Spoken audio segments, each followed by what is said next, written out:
Hello student, today we are going to start a chapter number 5, Introduction to Access 2013. Access मतलब हमें यहाँ पे database के बारे में पढ़ना है। अब ये डेटाबेस क्या होते हैं?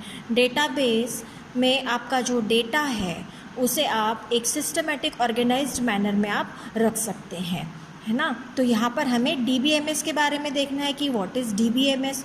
सो DBMS stand for database management system. So let's see. A database management system arrange all your data in an orderly manner so that you can retrieve information easily whenever you need it. That means कि आपका जो data है एक orderly manner में, एक systematic manner में वो database में स्टोर करके रखता है और आप उसे इजीली जब चाहे तब उस इंफॉर्मेशन को आप रिट्रीव कर सकते हैं, मतलब आप निकाल सकते हैं, देख सकते हैं। इसके बाद में what is database.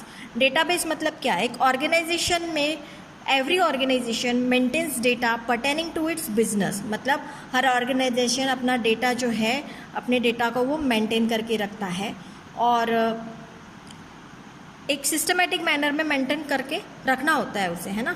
Business its employees and other relevant information. For example, a school maintains data in on its students personal details, their academic और co curricular achievements and on the details of teachers and administrative staff. जिससे यहाँ पर एक school का example दिया गया है कि एक स्कूल में स्टूडेंट के ऑल डिटेल्स, सभी इन्फॉर्मेशन को स्टोर करके रखा जाता है, उनके एकेडमिक रिकॉर्ड्स को रखा जाता है, उनके हर डिटेल्स के बारे में यहाँ पर रखा होता है। फिर टीचर्स स्टाफ को लेके या एडमिनिस्ट्रेटिव स्टाफ को लेके यहाँ पर आपका जो डेटा है वो स्टोर करके रखा जाता है, डेटाबेस में एक सिस्टमेटिक मैनर में स्टोर करके रखा जाता है।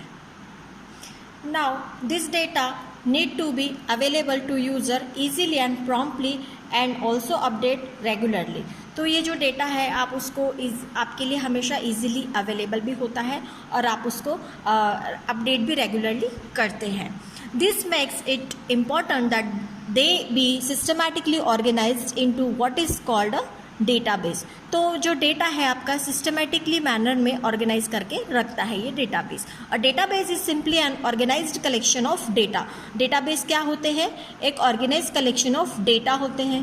Database arrange information in such a way that are specific piece of information can easily accessed, मतलब कोई पर्टिकुलर इंफॉर्मेशन को आपको एक्सेस करना है तो आप उसको ईजीली एक्सेस कर सकते हैं।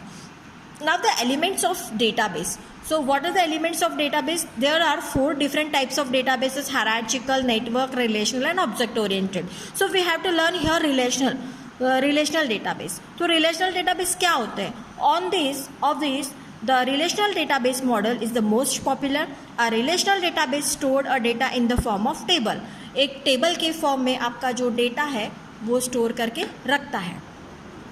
A table organized in the row and in the rows are called records। मतलब जो आपके टेबल में रोज होते हैं उन्हें हम रिकॉर्ड्स कहते हैं और जो कॉलम्स होते हैं उन्हें फील्ड्स कहा जाता है।